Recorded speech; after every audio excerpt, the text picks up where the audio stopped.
पिछले एपिसोड में हम सर्प यज्ञ के बारे में जान रहे थे। सर्प यज्ञ के बारे में हम सुन रहे थे। सर्प यज्ञ शुरू हो गया था, उसका जो आरंभ है वो हो चुका था और बहुत सारे नाग आकर वहां पे अपना प्राण त्याग रहा था। उस हवन की जो अग्नि था वो बिल्कुल एक चुंबक की तरह बन गया था। वो अपने ओर जैसे चुंबक, जैसे कोई मैग्नेट अपने ओर लोहा को खींचता है, तो वो अग्नि अपने अंदर उन नागों को खींच रहा था और बहुत सारे नागों की उसमें आहुति हो रही थी और प्राण त्याग रहे थे वो लोग। बहुत सारे प्रजाति के नाग वहां पर उपस्थित हुए थे। विभिन्न सारे नाग, विभिन्न सारे प्रजातियों के नाग, कुछ मोटे थे, कुछ पतले थे, कुछ भयानक थे, कुछ दिखने में बहुत सुंदर थे, कुछ बहुत बड़े थे, कुछ बिल्कुल छोटे थे। वो सब आकर वहां पर सम्मिलित हो रहे थे और एक एक करके अग्नि में प्रवेश कर रहे थे। इतना ही प्रभाव था, इतना ही प्रभावशाली था वो यज्ञ। तो हमने पिछले एपिसोड में ये जाना था कि आस्तिक वहां पर पहुंच गया था। अब हम आगे की कहानी सुनते हैं। आस्तिक वहां पर पहुंचकर देखा कि बहुत सारे सैनिक थे वहां पे। वो सब वहां पे रक्षा कर रहे थे, किसी को अंदर नहीं जाने दे रहे थे। तो आस्तिक ने सोचा, अब क्या होगा? मैंने आते वक्त मामा को वचन दिया है कि मैं इस यज्ञ को समाप्त कर दूंगा, लेकिन ये कैसे हो पाएगा, कैसे मुमकिन होगा? क्योंकि इतने सारे रक्षी है, इतने सारे सैनिक है यहाँ पे, तो मैं अंदर कैसे जाऊंगा? तो वो वहीं पे बैठ गया और वहां पर बैठकर ही उसने जाप शुरू कर दिया। उसने बहुत सारे भगवान की जाप की, गुण कीर्तन कर रहे थे वो, और अंत में जाके राजा जन्मेजय और उनके जो पूर्वज थे, राजा परीक्षित, पांडव, कौरव, भगवान श्री कृष्ण, सबके गुण कीर्तन करने लगे वो। और जब ऐसा चलता रहा, जब इसकी खबर जन्मेजय तक पहुंची, तो जन्मेजय वहां तक आ पहुंचा। उससे रहा नहीं गया, क्योंकि उसे ये लग रहा था कि आखिर में ये बालक मेरे पूर्वजों के बारे में ही बात कर रहा है और मुझे उनसे बहुत प्रेम है। मैंने उनसे कभी मिला नहीं, अपने पिता तक मैंने उनसे कभी मिला नहीं, पिता को भी नहीं मिला, और ये बालक आकर उनके बारे में बात कर रहा है, तो मुझे जाकर एक बार दर्शन देना चाहिए। तो जन्मेजय आ पहुंचा वहां पर और आकर उसने देखा कि एक ब्राह्मण बालक वहां पर बैठा है। तो जन्मेजय ने पूछा आस्तिक से, आपको क्या चाहिए? आपकी आगमन यहाँ पर क्यों हुई है? मैं आपको पहचानता भी नहीं। तो आस्तिक ने सब कुछ कहा और उसने कहा कि महाराज, मैं असत्य वचन कभी नहीं करता, मैं कभी भी झूठ नहीं बोलता, इसलिए जो कुछ भी सच है, मेरे आने का, मेरे आगमन का जो कुछ भी कारण है, मैंने वो सब कुछ आपको बता दिया। अब आगे क्या करना है आपको ही सोच समझकर करना है। तो राजा जन्मेजय ने कहा, देखिए, मैंने अपने मन में ठान लिया है, मेरे मन में ये निश्चल है, ये निर्णय कि इस यज्ञ को मुझे समाप्त करना है और तक्षक की आहुति देना है यहाँ पे इस अग्नि में। मैं वो किए बिना रुक नहीं सकता, क्योंकि ये मैंने भी एक वचन दिया है। तो आस्तिक ने कहा, ठीक है, मैं जानता हूं कि आपने एक वचन दिया है, लेकिन अगर सारे नाग यहां पर जलकर राख हो जाएंगे तो कैसे चलेगा? तो कैसे सब कुछ मुमकिन होगा? इस सृष्टि का संतुलन खो जाएगा। आपको ये भी ध्यान में रखना है। तो जन्मेजय ने कहा, हाँ, मैं ये जानता हूं, लेकिन मेरे मन में क्रोध की अग्नि जो है वो जल रही है। मेरे पिता की जो मृत्यु हुई थी और जिसने ये किया था, उस तक्षक को मैं मृत देखना चाहता हूँ। उस तक्षक का प्राण मैं लेना चाहता हूँ। अब जन्मेजय के मन में एक दुविधा आ गया। उसने अंदर आके मुनि ऋषिगण से पूछा, पंडितों से पूछा कि अब क्या किया जाए। ये बालक आकर, और जन्मेजय को ये भी स्मरण में आया कि यज्ञ के जो आरंभ था, उस वक्त एक सूत आकर ये कहा था उससे कि एक ब्राह्मण बालक आकर इस यज्ञ को रोक देगा। तो जन्मेजय ने सारे पंडितों से पूछा कि आप मुझे एक सुझाव दीजिए कि आगे क्या किया जाए। तो ऋषिगण ने कहा, देखिए, ये तो हम कुछ कह नहीं सकते क्योंकि इस यज्ञ का संकल्प आपका था। तो इस यज्ञ को आगे चलाया जाए या यहीं तक रोका जाए, ये तो हम कुछ कह नहीं सकते। लेकिन बस तक्षक आने ही वाला है, तक्षक के आने का जो समय है वो निकट है। तो आप अगर इस वक्त इसको समाप्त कर देंगे, इसको रोक देंगे, तो शायद आपकी जो मनस्कामना है वो पूरी नहीं हो पाएगी। और ऐसा जो वार्तालाप था, ये करते करते बहुत समय बीत गया।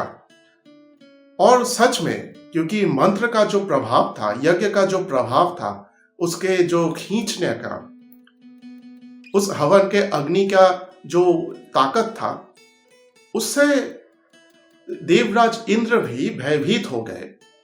क्योंकि तक्षक उनके आस्तीन में था, उनके जो वस्त्र था उसके आस्तीन में था, और तक्षक को वो अग्नि खींच रहा था अपने ओर। तो एक प्रकार से वो जो खिंचाव था, वो जो पुल था, वो देवराज इंद्र को भी महसूस हो रहा था। और जैसे देवराज इंद्र भी तक्षक के साथ साथ उस अग्नि के तरफ खींचा चले जा रहे थे। तो वो वहां तक आए, देवराज इंद्र वहां तक आ भी गए, और तक्षक भी था उनके वस्त्र पर। और जब देवराज इंद्र ने ये देखा कि इस खिंचाव को मैं सह नहीं कर पा रहा हूं, ये जो ताकत है उस अग्नि का, उससे मैं लड़ नहीं पाऊंगा, तो उन्होंने सोचा कि भलाई इसमें ही है, तक्षक को यहीं पर मैं त्याग कर देता हूं ताकि मेरा जो जान है वो तो बच जाए। तो उन्होंने वो जो वस्त्र था, वो जो अंग वस्त्र था, वो उतार कर उन्होंने फेंक दिया और वो वापस चले गए इंद्रलोक में। अब तक्षक ने ये देखा कि ये तो गद्दारी है, ये तो ठीक नहीं हुआ। देवराज इंद्र ने ये मुझे मरने के लिए छोड़ के चले गए, और जब वो वचन दे चुके थे कि वो मेरे संरक्षण करेंगे। तो ये एक ड्रामेटिक सीक्वेंस है, आपको अपने मन में ही इसका कल्पना करना होगा, क्योंकि हम वो एनिमेशन नहीं दिखा सकते। वो जो अग्नि है उसके ठीक ऊपर एक स्ट्रेट लाइन पर तक्षक लटक रहा था। तक्षक बहुत ही द्रुतगामी होकर उस अग्नि के तरफ खींचा चला आ रहा था। आस्तिक ने यह देखा और तक्षक की ओर अपना जो ध्यान है उसको प्रयोग करके उसने कहा, तीष्ठ तीष्ठ तीष्ठ। ये कहते ही तक्षक वहां पर रुक गया। जो भी हालत था उसका वो वैसे ही स्टॉप हो गया। तो जन्मेजय ने जब ये देखा कि तक्षक आ रहा था उस अग्नि के तरफ, तो उसके मन में बहुत आनंद था कि हाँ, आखिर में मेरे पिता की जो हत्या की थी जिसने, उसको दंड मिलने वाला है। लेकिन जब आस्तिक ने उसे रोक दिया तो उसने सोचा कि ये बालक तो बहुत ही प्रभावशाली है।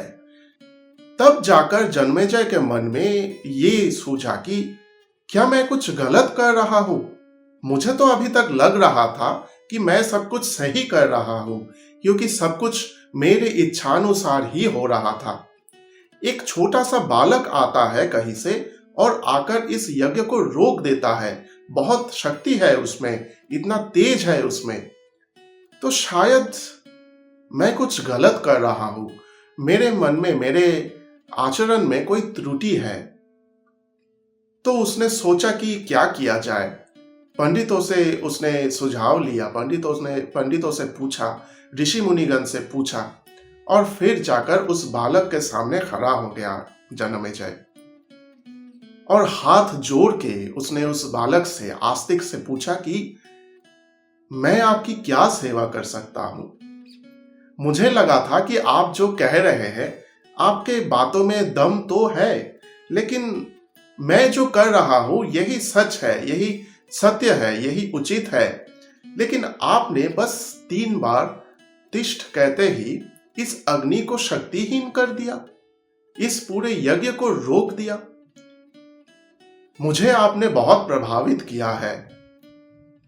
मुझे अब लगने लगा है कि शायद कुछ गलत हो रहा है, शायद कुछ त्रुटि है, शायद कुछ अनुचित हो रहा है। आप कृपया मुझे मार्गदर्शन कीजिए, मेरा मार्गदर्शन कीजिए आप, ताकि मैं सही निर्णय ले सकूं। तो आस्तिक ने जन्मेजय से कहा कि राजन, आपने जो किया उसमें कोई त्रुटि नहीं है। पिता की मृत्यु हो गई थी, पिता की हत्या हो गई थी, तो वो जानकर आपके अंदर जो क्रोध आया, क्रोध की जो अग्नि आपके अंदर प्रज्वलित हुआ, वो बिल्कुल उचित है। लेकिन इस तरह सारे नागों को जलाकर राख कर देना ये अनुचित है। इससे सृष्टि का जो संतुलन है ये होता जा रहा है, उसमें हानि पहुंच रहा है। तो ये आप सही नहीं कर रहे हैं। हाँ, नागों को एक अभिशाप मिला था, एक श्राप मिला था अपने माता कद्रू से कि जो भी नाग है वो जलकर राख हो जाएंगे। लेकिन उसका मतलब ये नहीं कि आप सबको जलाकर राख कर दे। और तक्षक की आगे चलकर बहुत भूमिकाएं हैं। आपकी पिता की जो मृत्यु हुई थी ये उनकी नियति थी। तक्षक ने बस एक कार्य किया था, क्योंकि वो तय किया गया था। आपके जो पिता थे उनको श्राप मिला था कि तक्षक के काटने पर ही उनकी मृत्यु होगी। इसमें तक्षक का दोष कहाँ है? इसमें तक्षक की तो कोई दोष नहीं है, क्योंकि ये नियति है, इसीलिए ऐसा हुआ था। आप तक्षक को छोड़ दीजिए। तो ये सुनकर जन्मेजय के मन के अंदर कुछ हुआ और उसे लगने लगा कि शायद मैं क्रोध में दृष्टिहीन हो गया था, दिशाहीन हो गया था, इसीलिए ऐसा हुआ था। हाँ, ये बात तो है कि उसके राज्य में जितने सारे पंडित थे, जितने सारे बुजुर्ग थे, उन्होंने मना किया था जन्मेजय को। लेकिन उस वक्त जन्मेजय के अंदर जो क्रोध की जो ज्वाला थी वो इतना ज्यादा था कि जन्मेजय को और कुछ सूझा नहीं, और कुछ दिखा नहीं। तो जन्मेजय एकदम निश्चल हो गया था। इसीलिए इस सर्प यज्ञ का आयोजन उसने किया था। अब जब ये एक छोटा बालक आकर दिशा दिखा रहा था, तो जन्मेजय के मन में जो अग्नि थी वो शांत हो गई और जन्मेजय भी शांत हो गया। जन्मेजय ने ये सोचा कि शायद मैंने बहुत गलत कुछ कर दिया, और वो माफी मांगने लगा सबसे। और आस्तिक ने कहा, आप छोड़ दीजिए इस यज्ञ को, यहां तक ही आप छोड़ दीजिए, यहां तक ही रहने दीजिए। जितने सारे नाग थे अब तक जो भी जलकर भस्म हो गए, ये उनके नियति थे। अब आगे चल के और कोई अनर्थ ना हो, और कोई अनुचित कार्य ना हो, इसलिए इस यज्ञ को आप यहीं पर समाप्त कर दीजिए। तो जन्मेजय ने ऐसा ही किया, लेकिन उसने तक्षक की ओर देखा भी नहीं, क्योंकि मन में एक दुख था कि इसी के वजह से मेरी पिता की मृत्यु हुई थी। तो उसने जाने दिया सबको, जितने और सारे नाग जो वहां सम्मिलित थे तक्षक के साथ, सबको जाने दिया और कहा कि इस यज्ञ को मैं यहीं पे समाप्त कर देता हूं। मुझसे अगर कोई भी भूल त्रुटि हुई है, आप सब मुझे माफ कर दे, मुझे क्षमा करे, क्षमादान दे। और वो यज्ञ वहीं पर समाप्त हो गया। वो जो सूत था जिसने कहा था कि एक ब्राह्मण बालक आकर इस यज्ञ को रोक देगा, जन्मेजय ने उसे बहुत सारे पुरस्कार दे दिया। और जन्मेजय ने वो जो मुनि ऋषिगण थे उनसे ये कहा कि आगे चल के इस यज्ञ में जो भी सारे मृत्यु मेरे वजह से हुई है, उनके लिए मैं प्रायश्चित करना चाहता हूं और बहुत सारे और यज्ञ हवन आदि करना चाहता हूं। आप सब मेरे सहयोगी बने, मुझे मार्ग दिखाए। और आस्तिक से कहा कि आगे चलकर मेरे जितने भी सारे ऐसे पुण्य कार्य होंगे, सब में आपको रहना है। तो आस्तिक ने कहा, ठीक है, आपने मेरा कहना मान लिया। मेरे जन्म का जो उद्देश्य था उसे पूरा करने में मेरी मदद की, तो मैं भी जरूर आपके साथ रहूंगा। ऐसे ही समाप्त हुआ जन्मेजय की सर्प यज्ञ। अब उस सर्प यज्ञ में बहुत सारे आमंत्रित मुनि ऋषिगण थे जो उस हवन में अंश नहीं ले रहे थे, लेकिन फिर वो दर्शक बन के वहां पर बैठे थे। उनमें से एक थे ऋषि वेद व्यास, महर्षि वेद व्यास। आपको याद होगा पहले एपिसोड में मैंने जो कहा था कि सौती या उग्र श्रवा आके ऋषि शौनक के आश्रम में ये कहते हैं कि वो राजा जनमेजय की सर्प यज्ञ में थे और वहां पर महर्षि वेद व्यास के शिष्य वैशंपायन के मुंह से महाभारत कहानी सुना था। वो अब स्टार्ट होता है। महर्षि वेद व्यास से राजा जनमेजय ये कहते हैं कि आप तो सब कुछ जानते हैं, मेरे पूर्वजों के साथ क्या हुआ था, मेरे पूर्वजों की नियति क्या थी और किस लिए ये सब कुछ हुआ था, आप सब कुछ जानते हैं, आप सब जगह उपस्थित थे।